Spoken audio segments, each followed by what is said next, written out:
তিনবার আইভিএফ পদ্ধতিতে মা হওয়ার ব্যর্থ চেষ্টার পর চতুর্থবার যখন সাফল্য আসে, জেসিকা প্যাটেল যখন জানতে পারে এবার সে মা হতে পারবে, তখন তার মনে হয়েছিল স্বপ্ন অবশেষে সত্যি হতে চলেছে। জেসিকার জন্য যেটা ছিল একটা নতুন জীবনের শুরু। হয়তো সে ভেবেছিল এরপর থেকে সে স্বামীর একটু ভালোবাসা পাবে, কিংবা আশা ছিল ভবিষ্যতের একটা শান্তিময় জীবনে। কিন্তু এই সুখবরটি তার ভাগ্য স্থির করে দিল। কয়েকদিনের মধ্যেই তার নির্দয় স্বামী তাকে নির্মমভাবে চিরদিনের জন্য ঘুম পাড়িয়ে দিল।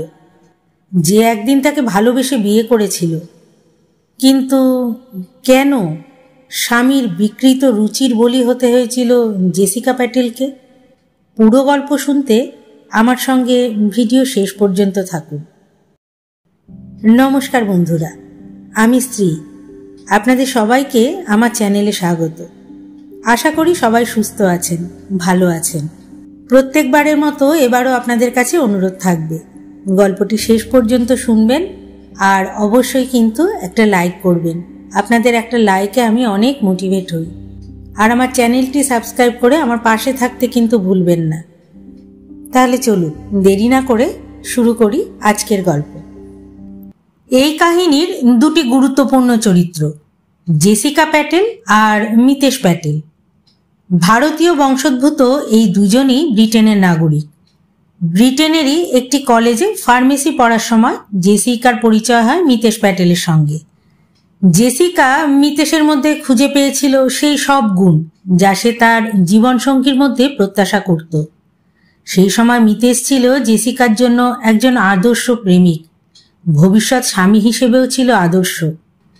বেশ কিছুদিন একে অপরের সঙ্গে মেলামেশা করার পর জেসিকা আর মিতেশ বিয়ের সিদ্ধান্ত নেয় এবং নিজেদের পরিবারকে জানায়। দুই পরিবারই এই সম্পর্কে সম্মতি দেয়। তারপরই 2009 সালের জুলাই মাসে জাঁকজমকপূর্ণ এক অনুষ্ঠানের মধ্যে দিয়ে তাদের বিয়ে সম্পন্ন হয়।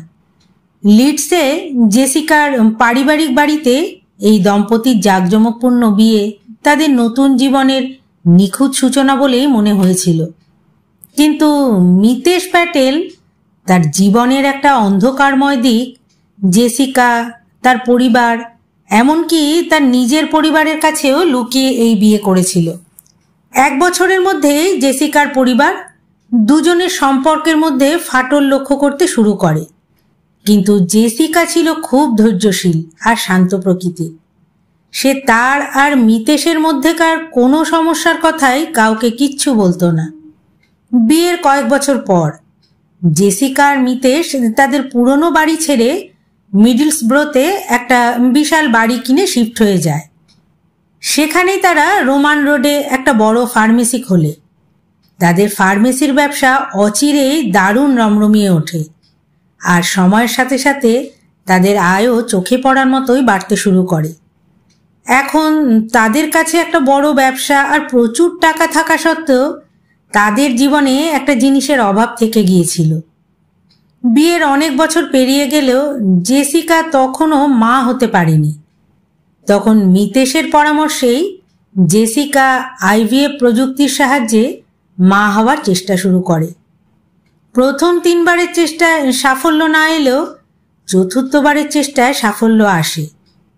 9 মে 2018 জেসিকার ডাক্তার তাকে জানায় যে এবারের চেষ্টা সফল হয়েছে। পরের মাসেই তার গর্ভে ফার্টিলাইজড এমব্রায়ো স্থাপন করা হবে। কিন্তু জেসিকার এই আনন্দই যেন মৃত্যুর ছায়ায় ঢেকে যায়। এর ঠিক 5 দিন পর 14 মে 2018 তখন সন্ধ্যারাত্রি, ঘড়ির কাঁটায় 8:22।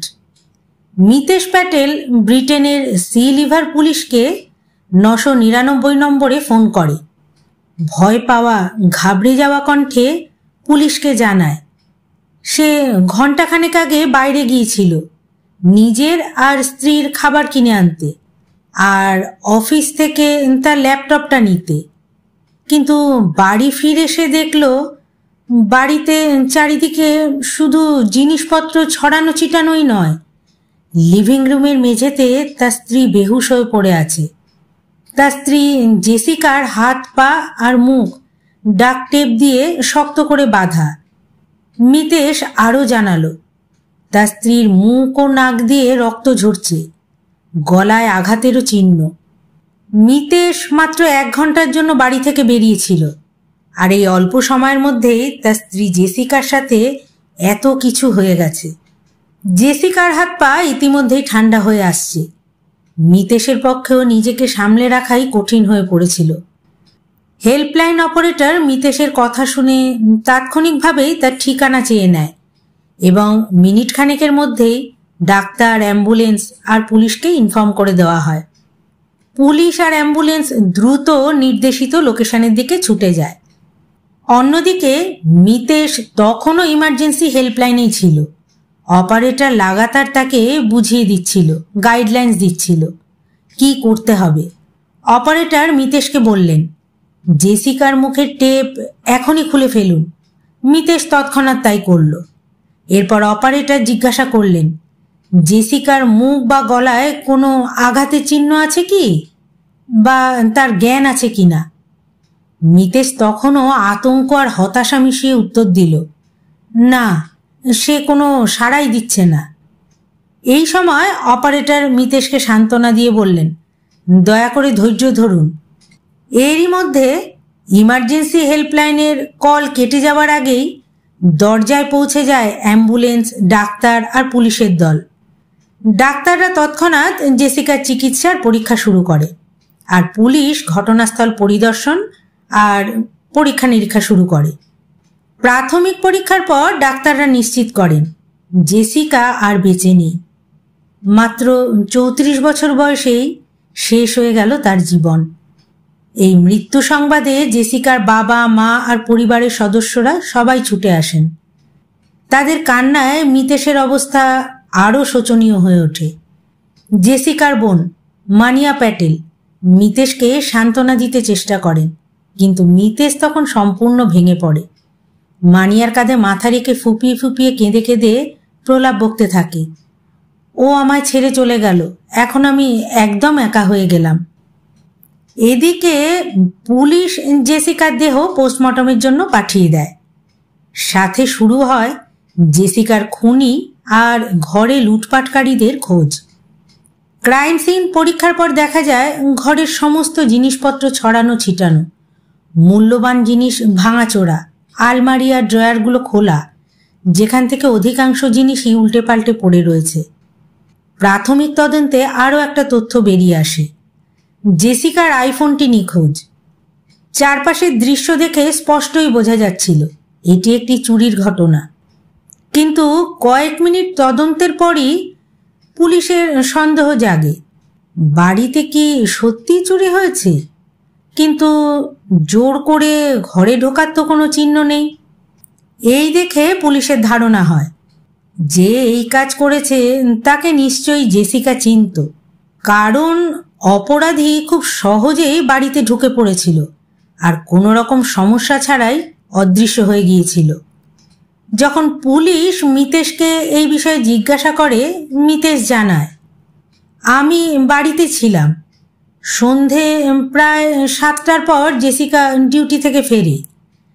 জেসিকা আসার পরই আমি পিৎজা নিতে বের হয়ে যাই। তারপর যখন প্রায় ঘন্টাখানেক পর পিৎজা নিয়ে ফিরে আসি, তখন দেখি এসে জেসিকা অজ্ঞান অবস্থায় মাটিতে পড়ে আছে। এরপর পুলিশ বাড়িতে তল্লাশি শুরু করে। নিখোঁজ জিনিসের তালিকা তৈরি করতে গিয়ে তারা আবিষ্কার করে জেসিকার আইফোনটি গায়েব, সঙ্গে বাড়ির সিসি ক্যামেরার হার্ড ডিস্কটাও খুঁজে পাওয়া যায়নি। মিতেশ পুলিশকে আরও একটা চাঞ্চল্যকর তথ্য দেয়, বাড়িতে যে মূল্যবান গয়নাগুলো রাখা ছিল সেগুলোও নাকি নিখোঁজ। তদন্ত চলাকালে অবিশ্বাস্য এক ঘটনা ঘটে। নিখোঁজ আইফোনটি পাওয়া যায় বাড়ির বাইরে ডাস্টবিনের মধ্যে। ফোনটি উদ্ধার করার পরই পুলিশ প্রথমেই জেসিকার মোবাইলের ডেটা বিশ্লেষণ শুরু করে। মিতেশের ফোনও পরীক্ষা করা হয়, কারণ দুজনেই আইফোন ব্যবহার করত আর দুজনের ফোনেই হেলথ অ্যাপ সক্রিয় ছিল। জেসিকার হেলথ অ্যাপ ডেটা পরীক্ষায় ভয়ানক এক তথ্য বেরিয়ে আসে। সন্ধে 7:10 জেসিকা বাড়িতে আসে। তারপর তার আর কোনো কার্যকলাপ রেকর্ড হয়নি। কয়েক মিনিট পর 14টি স্টেপ রেকর্ড হয়। তারপর আবার রাত 8:40 পরবর্তী কার্যকলাপ, যখন পুলিশ ফোনটি ডাস্টবিন থেকে উদ্ধার করে। এদিকে মিতেশের ফোনের ডেটা আরও রহস্য তৈরি করে। জেসিকার ফোনে কার্যকলাপ বন্ধ হওয়ার পর মিতেশের ফোনে হঠাৎ কার্যকলাপ বেড়ে যায়। ডেটা বিশ্লেষণে আরও এক চাঞ্চল্যকর তথ্য উঠে আসে। মিতেশ সন্ধ্যা 7:30 থেকে পরবর্তী 10 মিনিট মানে 7:40 পর্যন্ত বাড়ির ভিতরে অদ্ভুতভাবে ছোটাছুটি করছিল। একাধিকবার সিঁড়ি দিয়ে ওপরে নিচে ওঠানামা করেছে।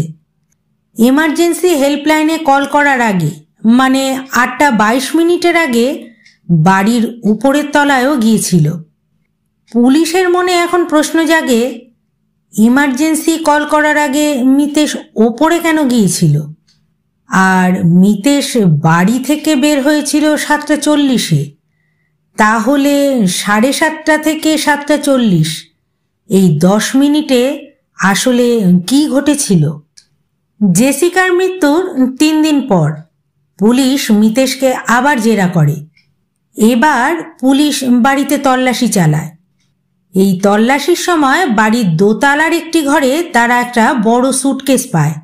সেই স্যুটকেসের মধ্যেই জামা কাপড়ের ভিতর লুকানো ছিল নিখোঁজ সিসি ক্যামেরার হার্ড ডিস্ক। আরও অবাক করা বিষয়, মিতেশ যে গয়নাগুলো চুরির কথা বলেছিল সেগুলো পাওয়া গেল ওই স্যুটকেসের ভিতরেই। হার্ড ডিস্ক পরীক্ষায় চাঞ্চল্যকর তথ্য বেরিয়ে এলো। 14 মে 2018 সন্ধে 7:10 জেসিকা বাড়িতে আসে, আর তার আগে থেকেই মিতেশ বাড়িতেই ছিল।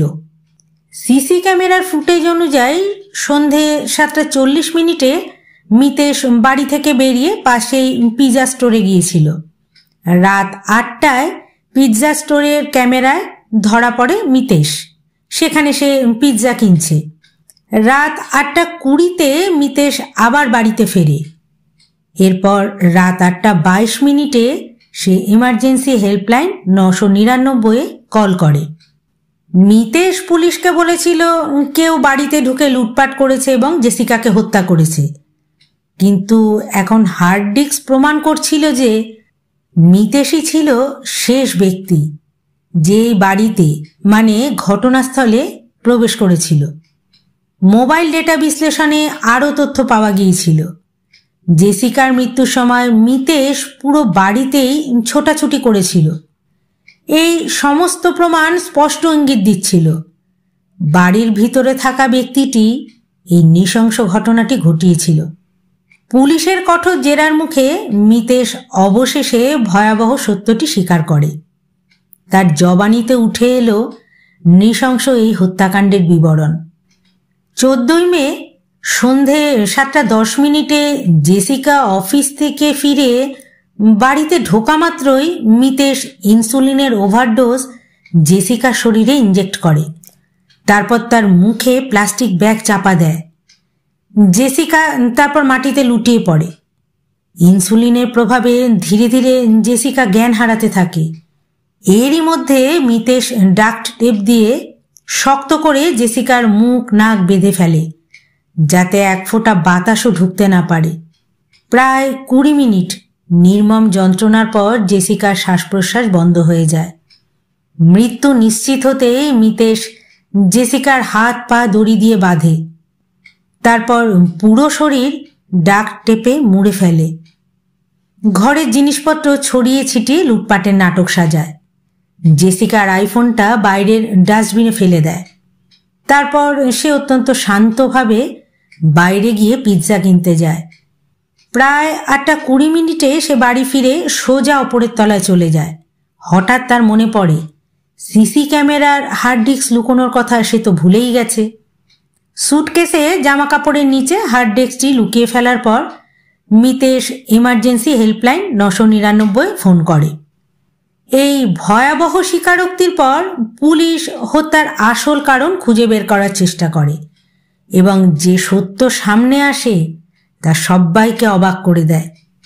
মিতেশের বয়ানে উঠে আসে 2009 সালে জেসিকার সাথে তার প্রেম ও বিয়ে একটি বড় ষড়যন্ত্রের অংশ ছিল। মিতেশ আসলে ছিল গে, নারীদের প্রতি তার কোনো আকর্ষণই ছিল না, কিন্তু যেহেতু তার পরিবার অত্যন্ত রক্ষণশীল ছিল, সে জানত তারা কখনোই এটা মেনে নেবে না। তাই সে জেসিকার ভালোবাসা আর বিশ্বাসের সুযোগ নেয়। বিয়ের পর সে কখনোই জেসিকার সাথে শারীরিক সম্পর্ক তৈরিই করেনি। বিয়ের 10 মাস পর জেসিকা তার বোনকে একবার গোপনে বলেছিল যে স্বামীর সাথে তার এখনো কোনো শারীরিক সম্পর্কই হয়নি। এরপরও যখন বিয়ের 6 বছর পেরিয়ে গেল, তবুও তাদের মধ্যে একবারের জন্য ঘনিষ্ঠতা ঘটেনি। তবুও জেসিকা অবিচল ভালোবাসা আর ধৈর্য নিয়ে সম্পর্কটি বজায় রেখেছিল, এই আশায় যে একদিন সব ঠিক হয়ে যাবে। আসলে জেসিকা জানত না মিতেশ কেন ওর থেকে দূরত্ব রেখে চলত। মিতেশ গোপনে গ্রিন্ডার নামে একটি গে ডেটিং অ্যাপের মাধ্যমে পুরুষদের সঙ্গে সম্পর্ক তৈরি করত। এই অ্যাপের মাধ্যমেই তার সাথে পরিচয় হয়েছিল ব্রিটেনে বসবাসকারী ভারতীয় এক ডাক্তার অমিত প্যাটেলের সঙ্গে। অবশ্য সেও গেই ছিলেন। তাদের মধ্যে বন্ধুত্ব গড়ে ওঠে, দেখা সাক্ষাৎ শুরু হয় এবং বেশ কয়েকবার শারীরিক সম্পর্কও হয়। মিতেশ অমিতের প্রতি এতটাই আকৃষ্ট হয়ে পড়েছিল যে সে তার সাথে ভবিষ্যৎ কাটানোর স্বপ্নও দেখতে শুরু করে। যদিও 2016 সালে ডাক্তার অমিত অস্ট্রেলিয়ার সিডনিতে চলে যান, তবুও মিতেশের আকর্ষণ কমে না। সে ঘন্টার পর ঘন্টা ফোনে অমিতের সাথে কথা বলতো এবং বাড়ির উপরের তলায় একটা রুম শুধুমাত্র এই কাজের জন্যই রিজার্ভ করে রেখেছিল, যাতে রাত জেগে নির্বিঘ্নে কথা বলতে পারে। এমনকি এক দিন মিতেশ ভোর 4টে পর্যন্ত এই অমিতের সাথে কথা বলতো। এই সম্পর্কটা মিতেশ আর অমিতের মধ্যে অনেক দিন ধরেই চলছিল। শেষমেশ একদিন জেসিকা জানতে পেরে যায় মিতেশ একজন সমকামী এবং সে একজন ছেলের সাথে সম্পর্কে আছে। জেসিকা এই ব্যাপারে যখন মিতেশের সাথে কথা বলে, তখন মিতেশ পুরোপুরি বিষয়টা অস্বীকার করে, কিন্তু সত্য বেশি দিন চাপা থাকে না। কিছুদিন পর মিতেশকে সত্যি স্বীকার করতেই হয়, কারণ তাদের একটি ফটো জেসিকার হাতে পড়ে, যেখানে দেখা যায় মিতেশ তার ফার্মেসির কাছে একটি ছেলের সঙ্গে চুম্বনরত অবস্থায়। ধরা পড়ে যাওয়ার পর মিতেশ জেসিকার কাছে প্রতিশ্রুতি দেয় সে আর কখনো অমিতের সাথে দেখা করবে না, আর অনুরোধ করে এ কথা যেন সে কাউকে না বলে। জেসিকা মিতেশের কথা মেনে নেয় এবং তখনের মতো চুপ করে যায়। এর কিছুদিন পর মিতেশ জেসিকাকে প্রস্তাব দেয় IVF এর মাধ্যমে তারা একটা সন্তান নিতে পারে। জেসিকা এই ব্যাপারে বেশ কিছুদিন ভাবে। শেষমেশ মিতেশের এই পরিকল্পনাটাও সে মেনে নেয়, হয়তো একটুখানি ভালোবাসা কিংবা সুখী ভবিষ্যতের আশায়। IVF এ প্রথম 3টি চেষ্টা ব্যর্থ হয়। চতুর্থবারে সাফল্য আসে অবশেষে। সবাই খুব খুশি। জেসিকার চোখে তখন এক নতুন স্বপ্ন, একটি সন্তানের, একটি পূর্ণ পরিবারের। কিন্তু সেই আনন্দ বেশিক্ষণ টেকে না, কারণ কয়েকদিন পরই মিতেশ জেসিকাকে নির্মমভাবে হত্যা করে। শুনতে অবিশ্বাস্য লাগলেও এই IVF ছিল মিতেশের একটা গভীর ষড়যন্ত্রের অংশ। বলতে গেলে IVF ছিল একটা ফাঁদ, একটা ঠান্ডা মাথার পরিকল্পনা। জানা গিয়েছিল মিতেশ এই ভয়াবহ পরিকল্পনা করেছিল তার সমকামী সঙ্গী ডাক্তার অমিত প্যাটেলের সঙ্গে মিলে। তারা ঠিক করেছিল যেই মুহূর্তে IVF সফল হবে, জেসিকাকে মেরে ফেলা হবে। তারপর সেই ফার্টিলাইজড এমব্রায়ো নিয়ে অন্য কোথাও চলে যাবে। মিতেশের পরিকল্পনা ছিল সারোগেসির মাধ্যমে সেই সন্তান জন্মাবে, আর তারপর অস্ট্রেলিয়ায় গিয়ে তার প্রেমিক অমিতকে বিয়ে করবে। জেসিকার জন্য যেটা ছিল একটা নতুন জীবনের শুরু, অমিতের কাছে সেটাই ছিল শেষের ঘৃণ্য এক কাহিনী, বিশ্বাসঘাতকতা, ছলনা আর মৃত্যুতে মোড়ানো। এই পরিকল্পনা অনুযায়ী মিতেশ সব কিছু নিখুঁতভাবে গুছিয়ে নিয়েছিল। সে জানত অস্ট্রেলিয়ায় বসবাস করতে গেলে বিশাল অঙ্কের টাকার প্রয়োজন হবে, তাই আগেভাগেই সে সেই টাকার ব্যবস্থা করে রেখেছিল। আসলে জেসিকাকে শেষ করার কয়েক মাস আগেই মিতেশ জেসিকার নামে প্রায় 18 কোটি টাকার ইন্স্যুরেন্স করিয়ে রেখেছিল। তার উদ্দেশ্য ছিল স্পষ্ট, জেসিকার মৃত্যুটা যেন একটা সাধারণ অপরাধ বলে প্রমাণ করা যায়, আর সেই ইন্স্যুরেন্সের টাকা আর সঙ্গে ফার্টিলাইজড এমব্রায়ো সব কিছু নিয়ে সে নতুন একটা জীবন শুরু করবে। কিন্তু শেষ পর্যন্ত পুলিশের হাতে ধরা পড়ে মিতেশ। জেসিকাকে খুন আর প্রমাণ লোপাটের অভিযোগে তাকে গ্রেপ্তার হতে হয়। যখন পুলিশ এই ভয়ঙ্কর সত্যটা জেসিকার পরিবারকে জানায়, তারা একেবারে স্তব্ধ হয়ে যায়। কোনোভাবেই এই নির্মম বাস্তবটা তারা মেনে নিতে পারছিলেন না। যার সঙ্গে এতদিনের সংসার, সেই মানুষটা এমন নোংরা চক্রান্ত করতে পারে, এটা কল্পনা কেউই করেনি। আদালতে পুলিশ প্রমাণ হিসাবে পেশ করে জেসিকা আর মিতেশের আইফোনের হেলথ অ্যাপের তথ্য, যেখানে জেসিকার মৃত্যুর ঠিক সময় মিতেশের ঘরের ভেতরে দৌড়ঝাঁপের স্পষ্ট রেকর্ড ছিল। এছাড়াও মিতেশ ইন্টারনেটে সার্চ করেছিল ইনসুলিনের ওভারডোজ দিলে কি হয়, মৃত্যুর পর ইন্স্যুরেন্সের টাকা কিভাবে আর কত তাড়াতাড়ি আদায় করা যায়। এই সমস্ত কিছুই পুলিশ আদালতে পেশ করে। এছাড়াও মিতেশের ফার্মেসি থেকে উদ্ধার হয় সেই একই ডাক্ট টেপ, যেটা জেসিকার শরীরে জড়িয়েছিল, যেটা দিয়ে তাকে বেঁধে রাখা হয়েছিল।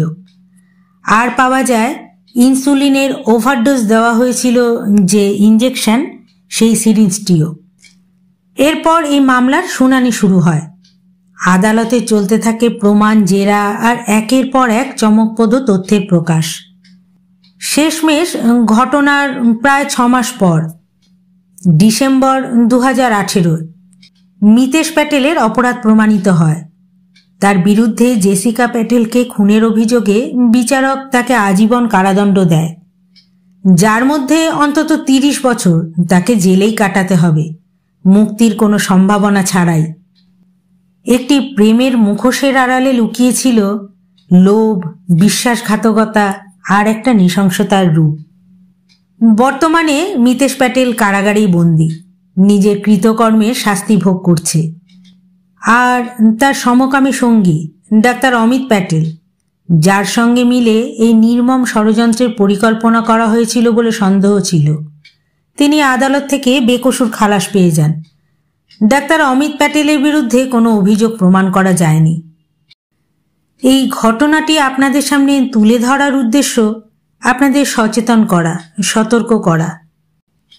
যাদেরকে আমরা নিজেদের একান্ত আপনজন মনে করি, তারাই হয়তো মুখোশের আড়ালে অনেক সময় আমাদের অনিষ্ট করারই চেষ্টা করে। যাতে আপনারা এ ধরনের ঘটনা থেকে সাবধান থাকতে পারেন, ভুল সিদ্ধান্ত এড়াতে পারেন, সেই জন্যই এই ধরনের ঘটনাগুলো আমি আপনাদের সামনে তুলে ধরি। ভিডিওটি শেষ পর্যন্ত আমার সঙ্গে থাকার জন্য আপনাদের সকলকে ধন্যবাদ।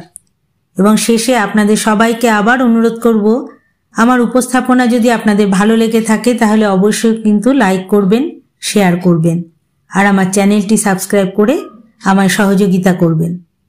কথা হবে আবার পরের ভিডিওয়।